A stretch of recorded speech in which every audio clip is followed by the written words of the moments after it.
first of all, I don't know why you want to talk about this. It's not weird that you want to idealism. talk about this. Wait, no, hold on. Wait, you can't move away from this. Okay, hold on. I'm not letting you paint me like this. I can't move away from a discussion. Wait, about hold on. Wait, situations. you have to stop talking for 1 second. Okay, hold on.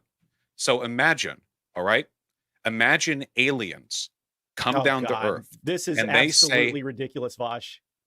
You've lasted Imagine 6 seconds. aliens. So This far, is okay? as hypothetical idealism as you can get. Say, you know, I'm going to present my theory that we have a responsibility, and that includes understanding, you know, the elements of our audience and trying to develop our audiences. And you know, Vaush's whole thing is trying to move right-wing people to the left, right? So that means a few things. That means that Vaush knows that he has right-wingers and racists and fascists in his audience, you know, watching his show. Let's put it that way. I'll use the neutral term, watching his show regularly and in consuming his content, right? And so he knows he's got these people in his audience, so he knows that when whatever he does, those people are going to be engaged in it. And I know that too. So, you know, it's not like I'm preaching from on high. I've experienced these kinds of problems myself. But we're going to talk about some of what I see as rhetorical dishonesty. I'm just going to ask some specific questions and it all comes from the video, so there's no gotcha there. And then we're going to talk about just some of the things that I think Vaush completely misunderstood about Luna's video. And that's it. Hello? Howdy. Howdy. Can you hear? And I hope maybe now you can see me also. I can see you. The video's not moving. Oh, there we go. Okay. There we go. Say something. Your audio was a bit cutty at first, but I think it's fine now. Is it working now? Check one. Yeah, I think so. I can boost it a little bit if it's low. No, not quiet. There's just some noise coming in next to you, but it shouldn't be an issue. I don't think. I think I know what that is. So okay, yeah, it won't be long. Oh wait, actually I've got the wrong microphone on, so just let me mute for a second and switch mics. Oh, there we go. The truth comes out. First gotcha of the evening. Does this sound better? Oh, that sounds so much better. Okay, great. Sorry about that. Okay. Is A-okay. Welcome back. Yeah, thank you. I'm sorry. I'm just continuing to.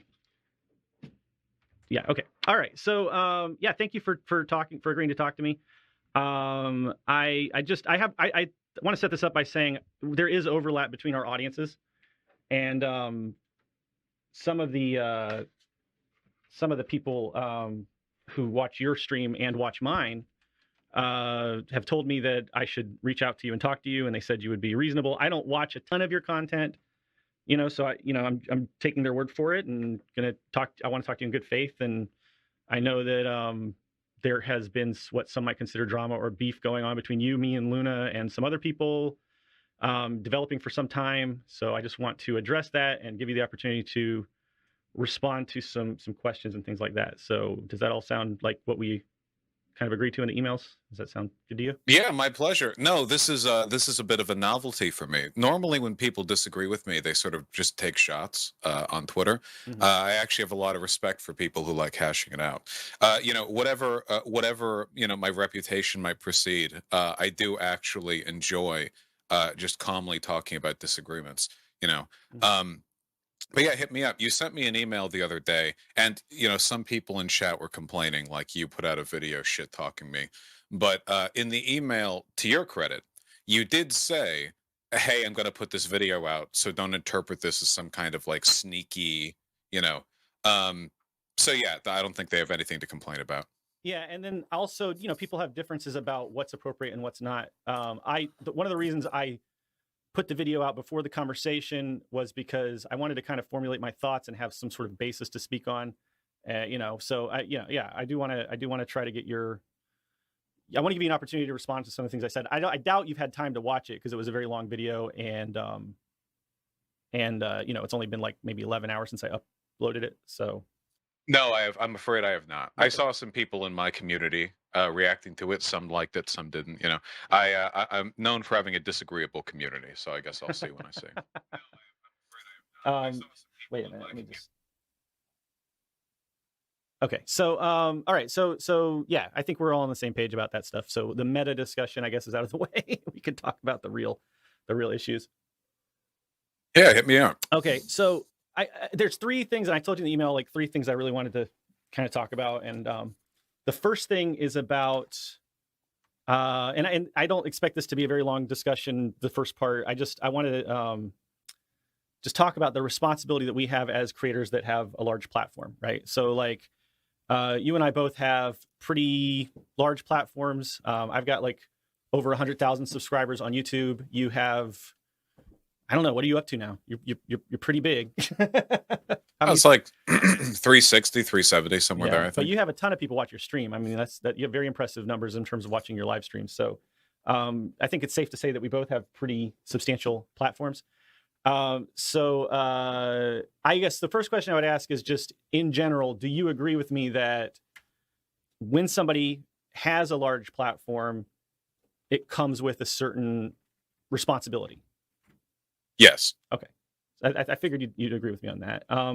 And do you also agree that part of that responsibility is trying to develop an understanding of your audience? And because, you know, your audience is not a monolith, my audience is not a monolith. There are different kind of like sort of divisions within every audience, right? So you kind of have to get to know your audience and understand how they are, the different sections of your audience are likely to react, and just kind of be familiar with your audience, right? And so, I mean, do you agree with that? I guess I'll ask first. I don't know if it's a moral obligation, but it's definitely a good idea. Okay, yeah. Well, here's why I think that, I don't know about the word moral, but here's why I think it's important for people, especially doing political activity, you know, like discussing political topics and that sort of thing. I think it's important because obviously we influence our audiences, right? And if you were doing like unboxing streams or just like let's play videos or whatever, you know, I think that the degree of responsibility can vary. But when you're talking about political things, you're influencing people politically, and you also have to know that there will be like mutual impact. So like you might say things and then they'll go out and do things, and vice versa, right? So I guess that's the basis of my next question, which is, you must realize that because you debate people on the far right quite a bit, and because of the nature of what you do with your debate streams and that sort of thing, that there are a large number of right-wing people who watch your show. I don't know if there are a large number of right-wing people who watch my show. There probably is a good number of politically undifferentiated people, but at least in the communities that I've seen and cultivated, my YouTube comments, my Discord, my Reddit, whatever, I think the closest right bent I have is an annoying group of liberals who insist on watching me. Apart from that, I don't think I have many hard right followers. Okay, yeah, and I'm not. I don't want to use any like loaded terms like audience or followers or community. I just think that it stands to reason that if you're regularly having discussions with people on the far right, there will be some overlap between your audiences. Some of them are going to come over and like hate watch you. You know, like I even get hate watchers on my channel, so I know there's an element of that. But yeah, I guess my point is, if you know that there are right wingers, even if it's in law of large numbers, you have thousands of people that watch your stream. So even if it's like a small percentage of your audience, that's still going to mean there's like maybe hundreds of people, you know, that are fascist or racist watching. That's possible. I don't want to debate about the numbers or whatever, but I guess, okay, so I'm going to move on to the next point of my platform here, and then I'll let you just totally respond to my point, because I'm almost done making my point. So if you have, if it's true that there are any right wingers watching you, that's one thing. And then another way to know, I guess, a metric of whether you have right wingers or not is how people engage after you've done something, right? So like if I make a video, I'm going to try to gauge the outcomes. I'm going to try to watch what people are saying on social media about it. I'm going to go to Reddit and check that out. I'm going to check the comments on my channel or whatever. And so what I've noticed, and a lot of people have noticed, is a pattern where whenever you talk about somebody who is, shall we say, marginalized, you know, black or trans or person of color or what have you, that there's a tendency for those people to receive a lot of kind of like after effect collateral damage in terms of harassment, threats, and other kinds of like, you know, disturbing attacks like that. Now, I've seen it happen with Luna because I'm married to her. We spend all of our time together. I monitor, I help her administrate her comments and that sort of thing. And I also know other people who have shown me similar results, you know. So I guess my first question is, are you aware of that, or would you deny that that's something that happens? I think I'd mostly deny it. You know, there's a whole narrative about my community harassing people, but in spite of nearly 3 years of trying to track down the people actually doing this, I've yet to be provided a single piece of evidence of it actually happening. Usually, the initial claim is some very severe, Vaush community, harassing, like really bad stuff, right? But then I get some screenshots, and it's usually people just being kind of mean, which I'm fine with. I don't have a problem with people being mean to people I don't like. Um, I guess it's possible that this happens. It's just not something that I've been provided substantive evidence of. If it can be provided, I'll ban those people from my community. But yeah, So yeah, outside I of guess. that, I don't think it's Sorry, I thought you were I finished. just Go ahead. don't think it's that much of an issue. Okay. Yeah. So okay, I guess I'm not going to press it too much farther. I will say that like this is the kind of thing that it's kind of hard to litigate and Substantiate. substantiate, right? Because like, so for instance, I can just tell you from my personal experience that, since I literally look at Luna's comments every single day on her YouTube channel, I kind of get an idea. Like she does get racist comments every day, and you know that that's probably true. Just because any person of color, black person on the internet that's putting themselves out there and talking about politics is going to receive that kind of thing. So she does get those kinds of comments every day. But every time you've done a video where you talked about her, suddenly there's like a big uptick in the number of those kinds of racists and just terrible kinds of disturbing comments. And the only other time I've ever seen that happen, it's only happened twice before. And once was after we had the discussion with Destiny, and once was after the armchair historian and her had a little bit of a back and forth. And it's never, ever happened again. Lots of other people have criticized Luna, but those are the only 3 examples. And so something tells me it's just here. I guess I'll leave it this way. My instinct is there's something going on there. And if you think that matters, I would encourage you to take it seriously and investigate it more on your own and see if you can find out more, and just keep that in the back of your mind, I guess, as you move forward when you talk about people who are vulnerable. Now, Luna and I are in our 30s and we have each other and we're stable. And the reason I'm not trying to preach at you, but I know that you're aware that there are people out there who are more vulnerable. There are people who are younger. There are people who have mental instability and might be inclined towards self-harm and that sort of thing. So I guess I'm just saying, from one big content creator to the other, it's something that I do, is try to be careful about how I cultivate my audience. I try to identify the strengths and strengthen those, and I try to identify weaknesses and negate those as much as possible over time. So I'm not trying to preach at you, but that's something I wanted to make you aware of, that's something that I've seen happening personally with Luna's audience. So I guess I have nothing else to say. I saw that tweet from Luna where she screenshotted some groypers quote tweeting her and said that they were sort of insinuated that that was a product of her mentioning or talking with me. I mean, I'm a large content creator. There are people who hate watch me. I also have. Oh wait, hold on. I'm getting some feedback from your end when I talk. Do you know what that might be? Did it just start, or has it been going on? No, it's been happening. It's like a sort of static and like a gain pitch kind of. Did that fix it at all? Let me see. Talking. Yeah. Okay. Wait. I think that did. Yeah. Okay. Yeah, sorry about thank you. Yeah. I saw those screenshots. Oh, people are saying my voice is too loud in your stream. I don't know if that. I probably just fixed both case, problems simultaneously, I think so. Oh, okay. Oh, there you go. Yeah, obviously, as a product of my size, beefing with me is going to cause a lot of engagement, and there might be negative consequences to that for like marginalized people, because I'm broadly known on the right. I don't know if there's a way to directly attribute that to me. I know they're not my audience. I don't think I have a substantial groyper audience in my beck and call.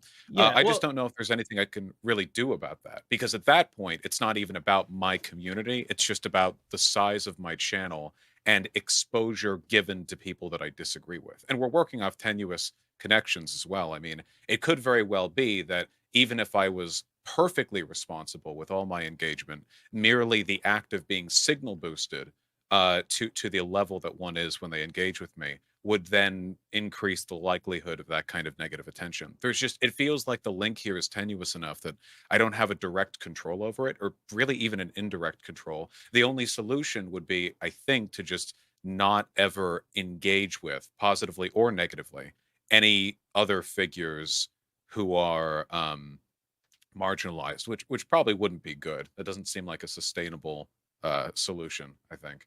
Well, okay, there are a few things there. I guess I'll push back a little bit against. So the first thing would be,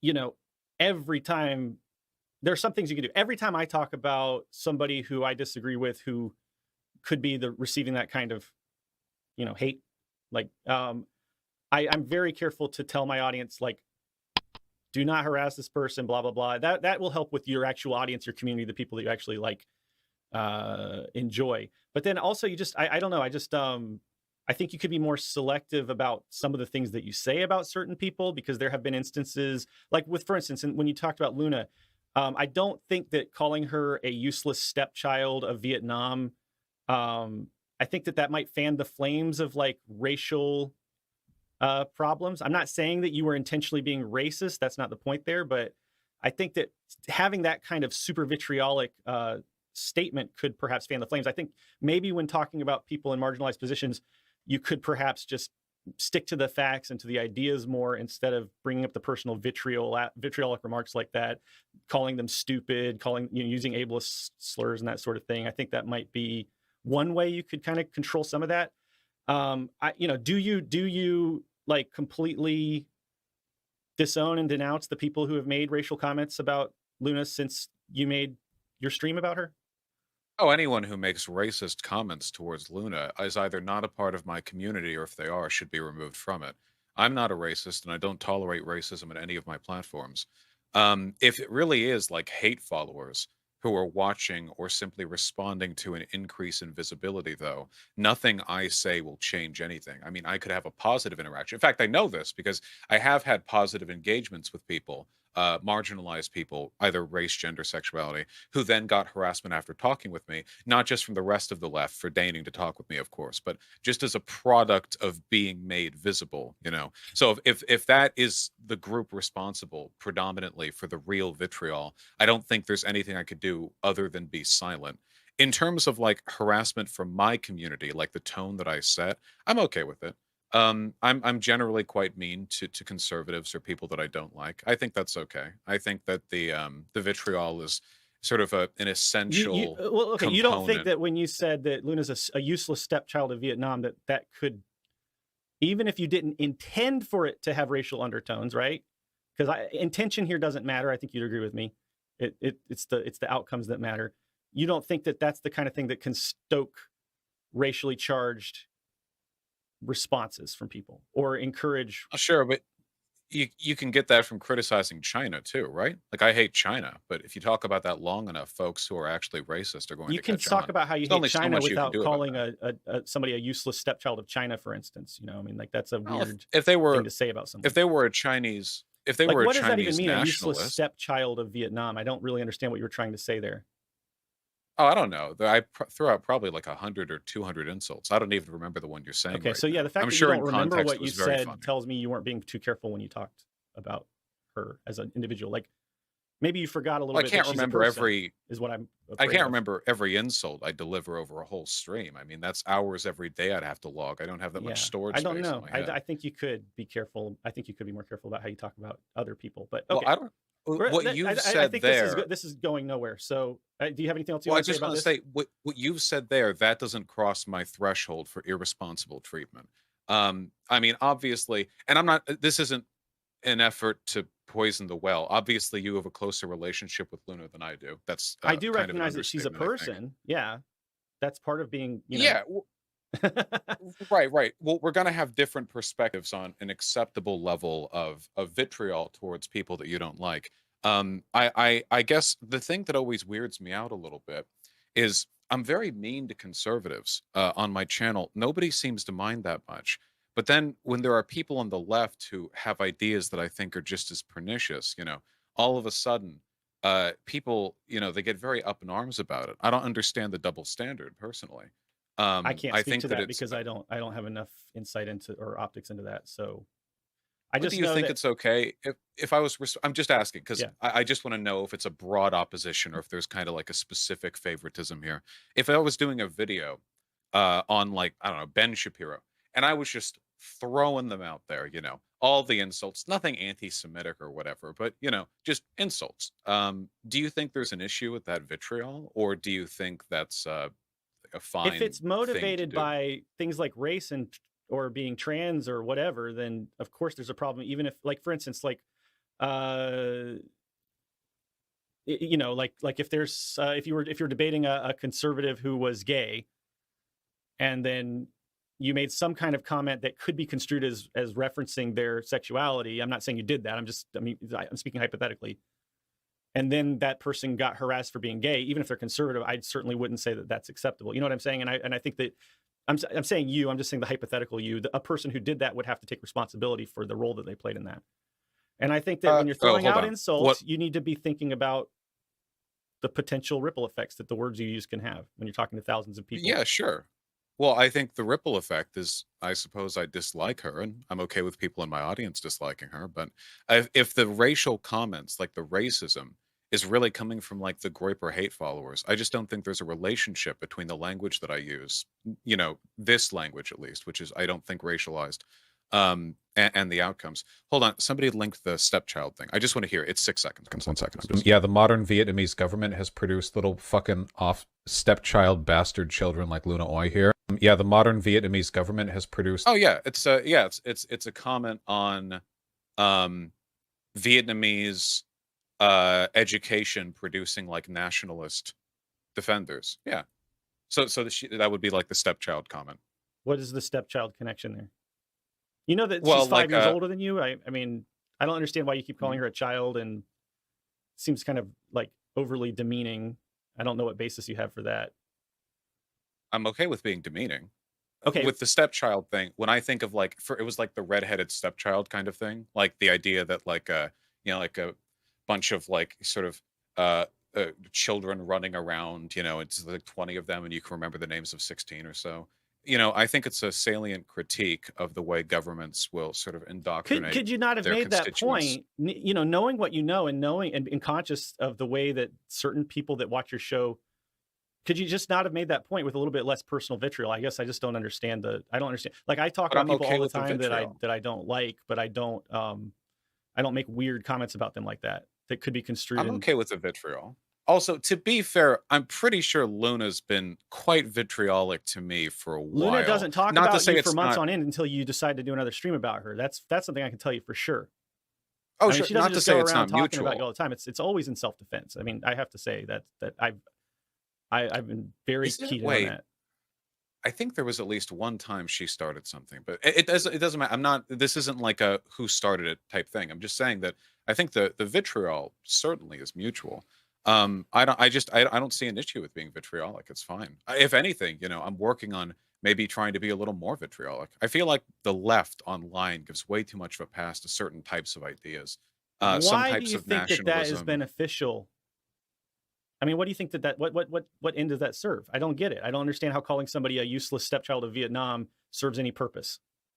Well, it was part of a broader bit on the nationalism thing, but anti-nationalism is a strong. I don't get the connection. Like, if you said Luna's a rabid nationalist or something, then like that would have a connection to what you're saying.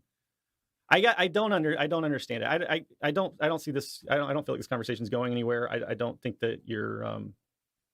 I don't think you get what I'm saying. So I don't know. Well, I understand what you're saying. You're saying that I was too mean. I just don't mind being. It's not a matter of being mean. And I'm using the personal situation of Luna because I'm familiar with that. But there have been a number of people have come forward and said that after you talked about them on stream, they got a lot of hate. And I'm just saying that if that were me and that were my audience and that were my platform, and somebody was saying that, I would take it very seriously and I would work very hard to do everything I could to decrease that as much as possible. No, you're saying that you want to go forward and be more vitriolic towards. I mean, we're talking about people of color, transphobic people, trans people, gay people, or whatever. You're saying you want to be more vitriolic to people who you disagree with, who are marginalized, not less vitriolic. I think so. The main thing is that I do take it seriously, and having taken it seriously, I've only found evidence to take it less seriously, because this has happened before. This basic pattern. And I always have it investigated. I have mods. I have a team. Pattern of behavior. I have a crack team, you know, Mhm. and this always gets looked into. I can never find evidence of real harassment. Either it's just people being mean to them, which again I'm totally okay with, What do and you I don't consider think violent? I that's mean, like I don't know. You don't think that if somebody's if a bunch of people are coming forward and it seems like a pattern behavior, because you said it's a pattern behavior and you're having to investigate it all the time. I mean, I don't have this problem. I don't have to go out launching investigations with like a crack mod NSA team to go do like investigations, because I'm not constantly hearing from people that when I talk about them on stream that they're getting a bunch of harassment over race and gender and sexuality and that kind of thing. But that's what I'm hearing people say about your audience. So what's the I don't know what the difference is between my it's a good thing I platform and investigated. yours. Wait, hold on. Somebody just linked a tweet where Luna is essentially calling me a pedophile. I think I'm okay with the meme. I usually try to proportion it to my dislike for people. I know the tweet I you're feel talking like about. Do you want to Luna, read the tweet and tell me exactly what it says? Because I don't think she Vaush called you a gets pedophile, kicked off of platforms for saying cracker, but not for saying pedophilia can be good for children. which is an Sick fucking exact world. quote that you said. No, it's not. You play the video that it's linked to. Tell me that it's not a direct quote. The video cuts me off mid-sentence. I didn't say it to cut you cuts off. me off You in did say that between. though. She referenced something you actually said. You could Hold on. defend yourself and say that that was taken out of context or whatever, but she didn't call you a pedophile, and she was referencing something you actually said, which is a different situation than being vitriolic towards people for absolutely no reason So whatsoever. do you think that signal boosting misinformation with the intent of sort of painting a person as a pedophile isn't like, it's interesting that you would take issue with saying a person's a stepchild of the country that they're from, but the idea of like signal boosting disingenuous far right jacketing that was literally cut off mid sentence isn't itself bad faith or disingenuous. Like, that's really weird to me. I don't understand. Is it like a perceived vulnerability thing? Because well, my community there is a power differential for one thing. That is true, but also that's not the only thing. The other thing is she wasn't just talking about you. She was talking about the way platforms work. I think that you would agree that getting kicked off for saying cracker was ridiculous, right? Do you agree with that? So there's like I a would wider agree commentary that going on calling there. me a pedophile is being vitriolic. Nobody called you a think pedophile. there's any She didn't call you a working around pedophile. that. She didn't call you a pedophile. Non-compete. She didn't. Come on. She said that she thinks that what you said in that clip is worse than saying cracker. I mean, if you cut together a bunch of words spliced from different All right. streams and arranged them in a way to implicate me, and then looked at that and said, "Huh, look Would at it that. make That's you- interesting." would That it wouldn't make technically be you, calling me. I don't know what to say. I can just tell you that there's a difference between quoting what somebody actually said in a specific context when you're commenting on a platform versus calling somebody It's not a actually useless quoting stepchild me, of Vietnam, though. which is It's really not just quoting an me. insult based on the fact that she's Vietnamese. That's the only tangible piece of evidence about her identity that you addressed, or even you didn't address her positions. You addressed like you didn't call her a nationalist. You called her a stepchild of Vietnam. It's In a motivated section by the fact that she's where I was Vietnamese. so hold on. This would be a lot easier for you if you didn't form your opinions based exclusively off the Twitter clips. In the whole video, I don't have an opinion about whether or not you're a pedophile. you can Vaush. find I don't. the section. No, I'm talking about the stepchild thing. Okay. I have an opinion on whether or not I'm a pedophile, and it's that the people who go out of their way to call me one because they can't address my real arguments are bottom feeding scum. And I really like the well, she idea did that address you would your real complain.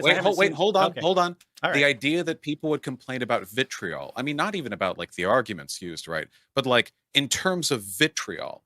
And what? Because I made a joke about her being a nationalist. Like, is stepchild like a slur now? This Stepchild of concern Vietnam. you did mention her nationality, which is I don't know who cares? her ethnicity. Yeah, I think she's a Vietnamese nationalist. Yes, stepchild of Vietnamese propagandizing education. Sure, yeah, it's fine. I don't even think that's particularly vitriolic. I'm pretty sure I said worse stuff. All right, we're really just going around in circles now. So I don't know. I have nothing else to say about this. Do you have anything else to say? I think that no, I suppose not. Okay. Do you want to talk about anything? I have a few other questions I could ask. Yeah, well, yeah, there were 3 topics that you mentioned. Hold on, I didn't have the email up.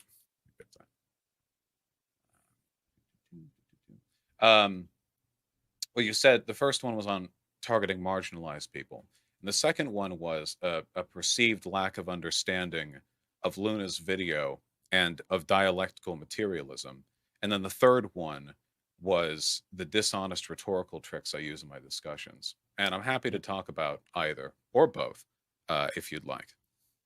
Okay. So I think that in your video, so specifically just focusing on the stream you had about Luna. Now because you said that, people that don't address your opinions, blah, your actual positions. I feel like you spent 2 hours, you call people who don't address your actual positions bottom feeding scum.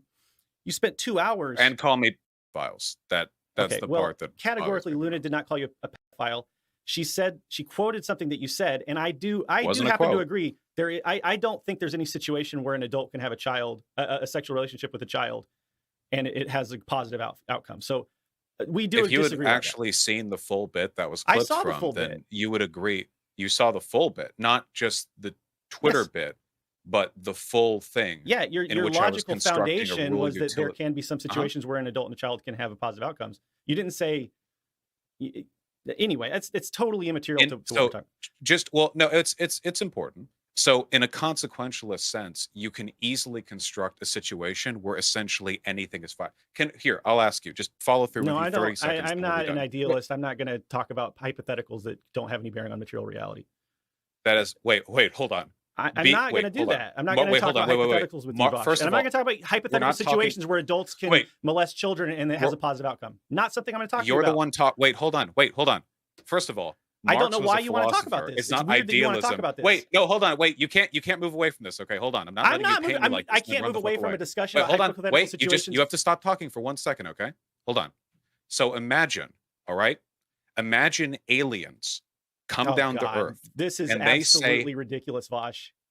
You've blasted Imagine 6 seconds. Aliens. So far, this is as hypothetical idealism as you can get. You're literally off. You're like a honeymoon virgin. You gotta last longer than 6 seconds. Just give me a second, okay?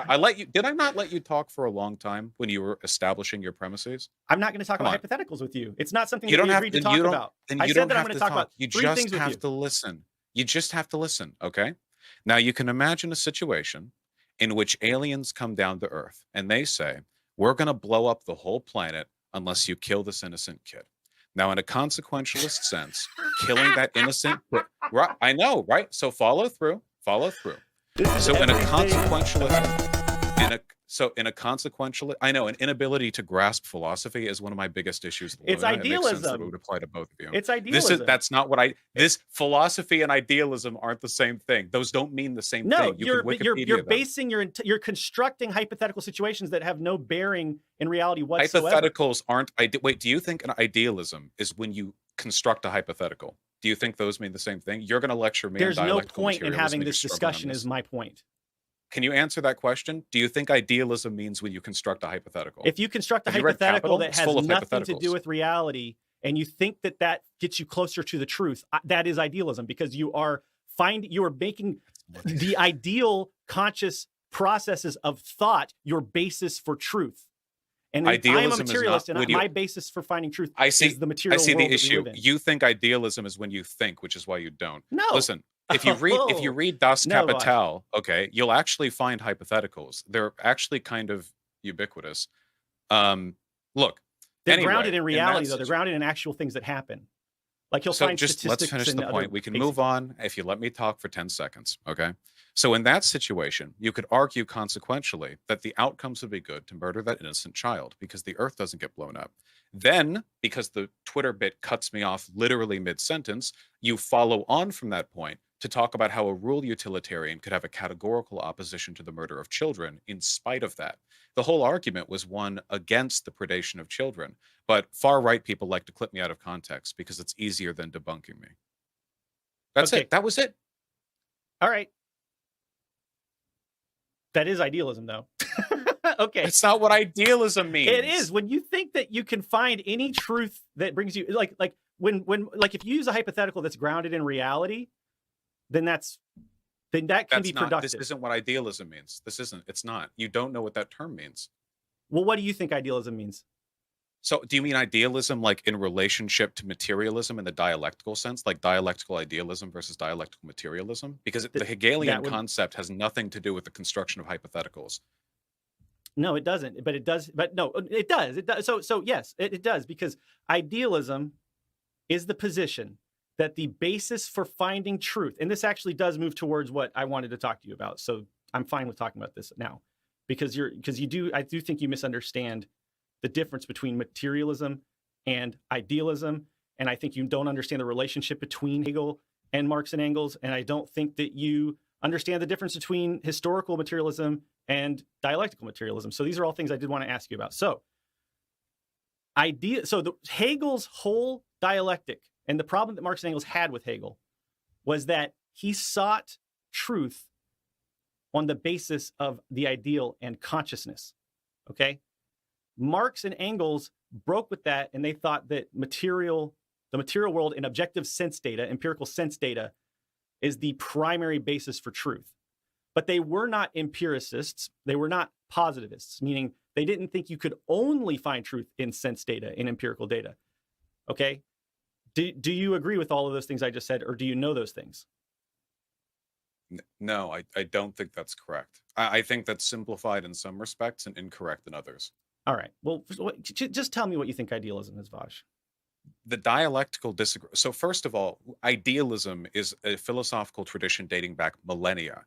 What you refer to as ideal, like, I don't know, there are like 20 different kinds of idealism depending on where you're pulling from. The juxtaposition usually posed against what Marx wrote was Hegelian dialectical idealism, which was the idea that social advancements, that ideas that human civilization was moved forward as a product of the antagonisms which arise in people's thoughts, as they have competing values and virtues which fight against each other, and you achieve synthesis, which is ideally an advancement of the idea, right? Okay, yes. Of the concept. Can I stop you for one moment? Can I stop you for one moment? Okay. So an example of that, I think, and one of the big problems we have on the left today, and a problem that I've seen you have in your discussions, is that we have these hypothetical discussions about what we should do or shouldn't do, or after the revolution, will this happen or will this exist, and blah, blah, blah. And we construct hypothetical scenarios about the future, and then we think that that's what we should base all of our praxis and activism on. So in other words, we come up with the ideas first, which Engels described as utopianism, Marx and Engels described as utopianism, and then we think like, okay, we've got this perfect vision for where we want to be, now we have to get from here to there, and we have to dogmatically stay that course. That would you agree that that's an idealist basis for moving a movement forward, a political movement? I think it's utopian, but I don't think it's a dialectically idealist concept. I think you could frame that belief system through dialectical materialism just fine. You could frame that system through dialectical materialism. Frame a utopian system? Or what do you mean? I don't understand what you mean.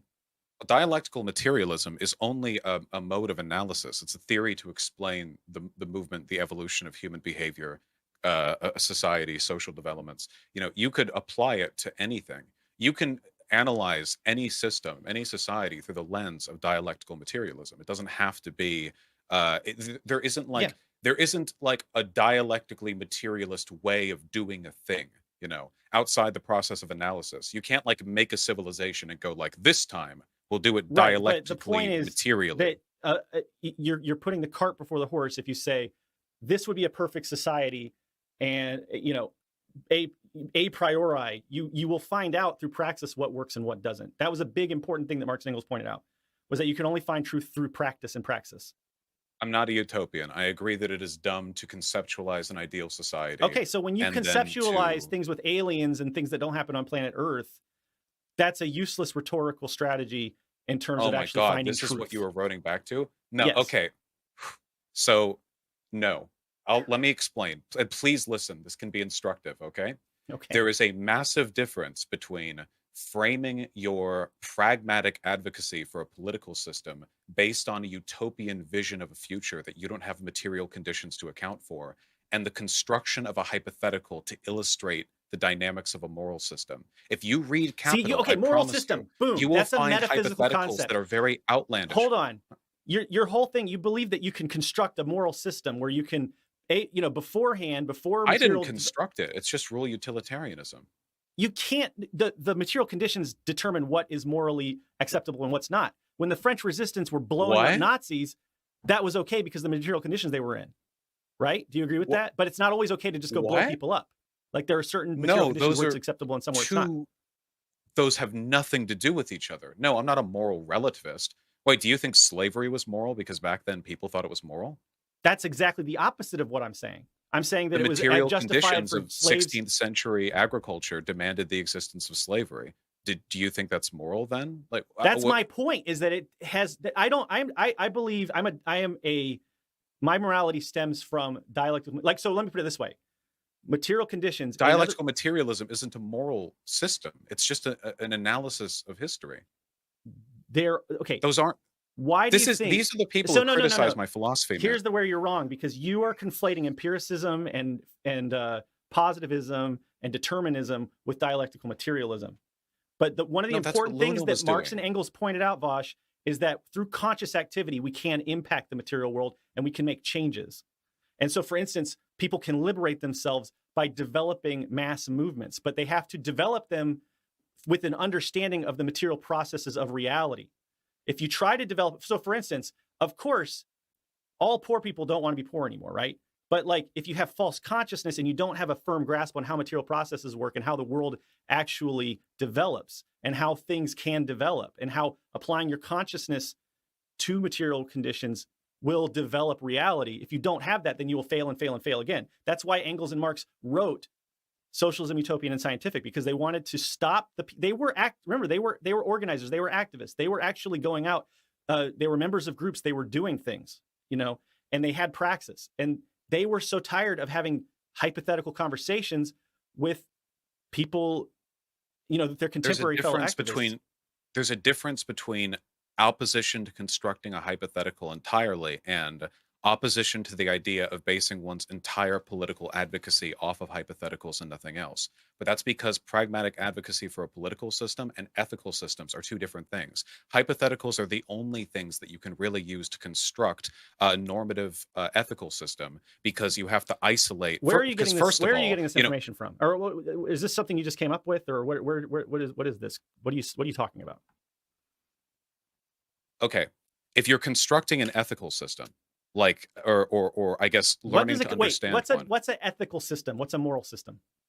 A normative process by which you determine whether an action or a person is good or bad. In my case, an action, because I'm not an virtue ethicist. Okay. And do you think that you can make one moral system that applies in all conditions, or like, what are you talking about? I don't really understand. Yeah, the goal would be to construct a normative ethical system that's universally applicable. That's idealism. It's a constant subject of debate in philosophy. That's idealism. That is not idealism. Material conditions determine that's not what idealism means. It is, because you're saying that you can hypothetically construct. You're saying that, like, if you sat down and thought hard enough, you had a big enough piece of paper and you wrote down enough if-then Boolean logic statements, you could construct exactly what is morally correct in any given situation in your mind. Well, the difficulty usually isn't whether something is good or bad. It's whether or not we can assemble all the necessary information to determine whether or not it's good or bad. The only way to do that is through practice. Like, hypotheticals are the easy, isolating. That's what Marx and Engels, that was their big breakthrough.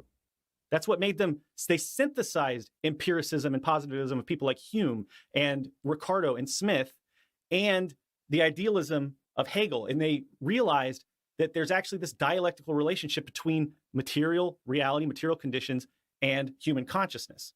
But that the only way to... That's not a matter of ethics. If we're talking about ethics, you need hypotheticals because they allow you to isolate conditions that you can use to determine the frameworks of your system. If you're only using practical examples for an ethical consideration, then you're post-hocking everything that happens. You're like, well, was that train crash bad? And you're like, well, I don't have a system for this, and you're like working through it. Dialectical materialism is just like this. Dialectical materialism is a system devised to allow us to analyze the world and to provide us a framework for understanding. Marx and Engels, Socialism, Utopian, and Scientific, wrote The final causes of all social changes and political revolutions are to be sought not in men's brains, but in men's better insights into eternal truth and justice. Not in men's better insights into eternal truth and justice, but in changes in the modes of production and exchange. They very specifically said that we can't just sit around and think about what's best. We have to go out and apply things in the material world to find out what works and what doesn't. That has nothing to do with. Okay, you realize that Marx had a doctorate, right? Like, clearly, sitting and thinking is part of the process. I think it's okay to sit down and read out a few hypotheticals to learn an ethical system. Like would you like say this to some kid in kindergarten? Like, action is what we need. Like yes, it's okay to do hypotheticals. It's okay to learn ethical systems. And by the way, rural utilitarianism is really applicable with socialism. It is incredibly naturally, almost intuitively, in line with the moral assertions a person might make to argue in favor of socialism. Marx and Engels did not just sit around thinking, okay, like in their brains. First of all, we're not talking active. about just sitting around. All, wait, are you against the concept of philosophy? You have to base your analysis on objective data. And there are two sources of objective data. There's the material world, and then there are objective social relations. That's the way Marx and Engels put it anyway. Okay, let me test your intuitive system then. Okay, let's hit it then. Is it wrong to hit a person? It absolutely depends on the material conditions and the situation and the objective social relations at play. There's no universal answer to that question. Social relations. Okay, I agree. Do you not know what an objective social relation is? Do I need to define that term? Circumstances matter. Yeah. Okay. So I agree with that. So let's say, okay, let's use an example where all of the cases are known. You said that I was too vitriolic to Luna. Why is that bad? I said that you need to look at the evidence that it's being presented to you and consider whether you think it's bad or not. I'm asking you to apply this kind of analysis to your own platform. Well, I've done that, but you clearly think it was bad because otherwise you wouldn't take issue with it enough to talk to me about it. I think it's bad because I saw evidence, which is that after you talked about her, not just once, but every time you've done a stream about her, I saw a huge uptick in people throwing racist, vitriolic shit at her that she doesn't usually receive on that scale. That's the evidence I presented to you. I was convinced by that. Bad? Excuse me? Why is that bad? Why is that bad? Because a human being suffered as a direct result of actions that you performed. Do you think that humans suffer and we shot Nazis? I don't think that Luna, if you think that Luna deserves to suffer, do you think Luna deserves to suffer? Is that your point here? By being attacked by racists? Is that what you're saying? You're the one who said that it was bad because a person suffered. So logically, I extend from that. Yes, are you denying that it's bad that Luna suffered because racists sent racist vitriol at her? Is that I'm good asking or bad? You your position. Why was it bad? I would say it's definitely bad because it's promoting the racist system of white supremacism, which oppresses billions of people around the planet. Why is that bad? It is bad because we should seek to liberate all of humanity from oppression. So the main so the main point of Marx and Engels is you realize that the main point of dialectical materialism and historical materialism is to free humanity from all class antagonisms so that we can finally begin writing history ourselves. That's basically the way that they put it. So that why did they think that was worth doing? Because throughout modern history, or throughout history since class antagonisms arose, let's put it that way, human beings have been driven forward by oppressive relations with the means of production. And that limits humans and it causes a lot of suffering. And it is... I understand these terms. You already said suffering can be good or bad. Limiting? What makes these things bad? Okay, I don't understand. Limiting oppression, giving people the ability to develop their own material conditions and to have the freedom to do what they want. That's what they talked about in socialism. Why should people have freedom? Should people have freedom to murder? Vaush, freedom to live. It would be nice to have an ethical system you could apply to answer these questions. No, right? okay. a person has the right. This is okay. Let's go back to the material conditions. All right. If you're being oppressed, right? If you're being oppressed and somebody is forcing you to work for them as a slave or a wage earner or whatever, that is a form of exploitation. Okay. What is bad? Isn't that their freedom? Excuse me? Isn't that their freedom? Isn't You're that talking their about freedom? restricting the freedom of people to do unto others what they will. No, I'm not. Yeah, you are. You're saying No, that you I'm don't not. like it when people exercise their freedom to oppress others. Okay, You said you valued freedom. Vaush. Mhm. Listen. The fact of the matter is that Marx and Engels believed that exploitation through class antagonism is not good. Do you agree or disagree Uh-huh. with that? We're talking about I agree. I think I'm a Marxist, at least in some respects.